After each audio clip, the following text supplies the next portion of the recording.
मध्य प्रदेश में अब गांव से शहर तक का सफर आसान हो जाएगा। महिलाओं की सुरक्षा को मजबूती मिलेगी और आम लोगों को जल्द बेहतर लोक परिवहन सुविधा आसानी से मिलेगी, क्योंकि मुख्यमंत्री डॉक्टर मोहन यादव ने मुख्यमंत्री सुगम परिवहन सेवा योजना की बड़ी समीक्षा बैठक की है और अधिकारियों को इस योजना को जल्द धरातल पर उतारने के निर्देश दिए हैं। नमस्कार, आप देख रहे हैं विंध्या टाइम्स और मैं हूँ आपके साथ प्रीति। क्या आपको बोरवेल करवाना है लेकिन लोकल और सस्ते पाइप्स लगाकर हो गए हैं परेशान? तो अब आपके शहर में आया है न्यूट्रॉन 40 kg बोरवेल पाइप। दमदार क्वालिटी के साथ 10 साल की गारंटी, ज्यादा मजबूती और लंबी उम्र का वादा। तो अगली बार बोरवेल करवाएं, केसिंग पाइप सिर्फ न्यूट्रॉन 40 kg ही लगवाएं।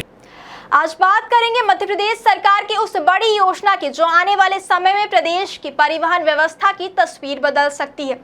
दरअसल राज्य सरकार मुख्यमंत्री सुगम परिवहन सेवा योजना शुरू करने जा रही है, जिसके तहत अगले 2 सालों में प्रदेश भर में 5000 से ज्यादा बसें चलाई जाएंगी। इस योजना का मकसद है गांवों और छोटे शहरों तक बेहतर और सुरक्षित बस सेवा पहुंचाना, ताकि आम लोगों को सफर के लिए परेशानी का सामना न करना पड़े। मुख्यमंत्री डॉक्टर मोहन यादव ने योजना की समीक्षा करते हुए कहा कि प्रदेश के नागरिकों को संस्थागत लोक परिवहन की सुविधा देना सरकार की प्राथमिकता है और इस योजना को जल्द से जल्द शुरू किया जाए।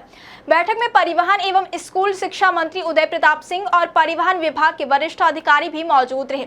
परिवहन सचिव मनीष सिंह ने जानकारी देते हुए बताया कि योजना को 2 चरणों में लागू किया जाएगा। इसके लिए पूरे प्रदेश को 7 बड़े परिवहन क्षेत्रों में बांटा जाएगा। उनमें इंदौर, उज्जैन, भोपाल, जबलपुर, सागर, ग्वालियर और रीवा क्षेत्र शामिल है। रीवा क्षेत्र में शहडोल संभाग को भी शामिल किया गया है। योजना के पहले चरण में प्रदेश के 1164 मार्गों पर कुल 5206 बसों का संचालन किया जाएगा। इन बसों का उद्देश्य सिर्फ शहरों को जोड़ना नहीं, बल्कि गांवों और उपनगरीय क्षेत्रों तक सुरक्षित और सस्ती यात्रा सुविधा पहुंचाना है। परिवहन विभाग के मुताबिक इंदौर क्षेत्र में 608 बसें, उज्जैन में 371, भोपाल क्षेत्र में 398, जबलपुर में 309, सागर में 344, ग्वालियर में 298 और रीवा क्षेत्र में 184 बसें चलाई जाएंगी। इन बसों का रंग और डिजाइन एक जैसा होगा, ताकि प्रदेश भर में परिवहन सेवा की एक रूपता बनी रहे। सरकार का दावा है कि इस योजना से सबसे ज्यादा फायदा ग्रामीण क्षेत्रों के लोगों को होगा और आज भी प्रदेश के कई गांवों में नियमित बस सेवा नहीं है, जिसकी वजह से लोगों को स्कूल, कॉलेज, अस्पताल और बाजार तक पहुंचने में काफी दिक्कतों का सामना करना पड़ता है।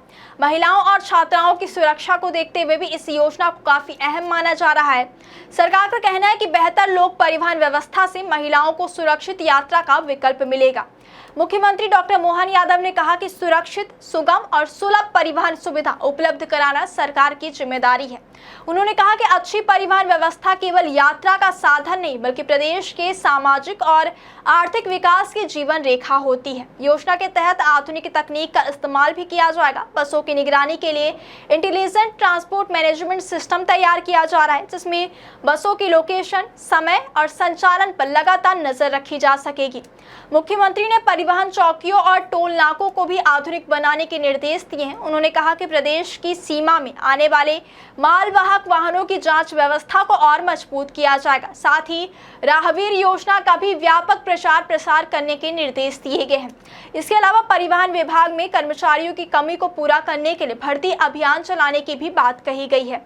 हालांकि सरकार की इस महत्वाकांक्षी योजना को लेकर अब लोगों की नजर इसके जमीनी क्रियान्वयन पर टिकी हुई है, क्योंकि प्रदेश में पहले भी कई योजनाएं शुरू हुई, लेकिन कई जगहों पर उनकी रफ्तार धीमी पड़ गई है।